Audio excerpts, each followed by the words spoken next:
മുത്തശ്ശ ഒരു ചൂടുള്ള വാർത്തയെ ചോർത്തെടുത്തിട്ടുണ്ട്. നമ്മുടെ നാട്ടിൽ വന്ന് സദാചാരം എന്ന വാക്കിന് പോലും മൂല്യമില്ലാത്ത അവസ്ഥയായി. അതിന് കാരണം കുറെ കപട സദാചാരക്കാർ മാത്രമാണ്. അങ്കിൾ, ഇവിടെ പെൺകുട്ടികൾക്ക് നമ്മളൊരു പ്രൊട്ടക്ഷൻ കൊടുത്തേ പറ്റൂ. ഒളിഞ്ഞുനോട്ടം എന്ന അങ്ങേയറ്റം വൃത്തികെട്ട പരിപാടിയാണ് ഈ സദാചാരത്തിന്റെ കാതലായിട്ട് ഇക്കൂട്ടരൊക്കെ വിശ്വസിച്ചു പോരുന്നത്.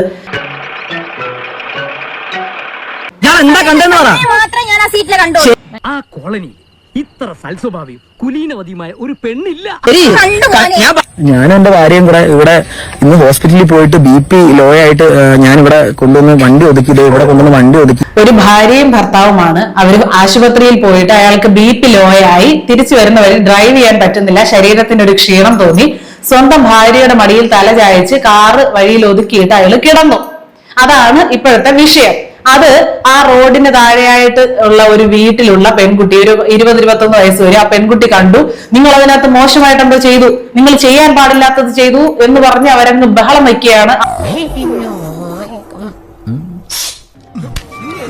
അപ്പൊ ഇവര് ഭാര്യയും ഭർത്താവുമാണെന്ന് അറിയാതെയാണ് ഈ പെൺകുട്ടി ബഹളം തുടങ്ങിയത് എന്ന് മനസ്സിലായി. എന്താണ് നിങ്ങൾ കണ്ടത് എന്ന് ആവർത്തിച്ച് ചോദിച്ചിട്ടും അതവര് പറയുന്നില്ല. എന്റെ മാന്യത അതിന് സമ്മതിക്കുന്നില്ല. എങ്ങനെ കിട്ടി കുട്ടി ധൈര്യം? പട്ടാപ്പകൽ വീടുകളെല്ലാം ഉള്ള ഒരു ഏരിയയിൽ റോഡ് സൈഡിൽ ഒതുക്കിയിട്ട് വണ്ടിയുടെ ഗ്ലാസുകൾ താഴ്ത്തിയിട്ട് അവരെന്ത് മര്യാദകേടാണ് കാണിച്ചതെന്ന് മനസ്സിലാകുന്നില്ല. പെൺകുട്ടി ഒന്നും കണ്ടിട്ടില്ല. ഇനി നിങ്ങളുടെ തോന്നിയാൽ അനുവദിക്കാനാവില്ല. വഴിയിൽ പള്ളി ഉണ്ടെങ്കിൽ നിർത്തി പറഞ്ഞേക്കാം. റോഡ് സൈഡിലും അവരുടെ വീട്ടിലോട്ട് ചേർത്തോ അല്ലെങ്കിൽ വഴിയിലോട്ട് കയറ്റിയോ ഒന്നും അല്ല ഇട്ടേക്കുന്നത്.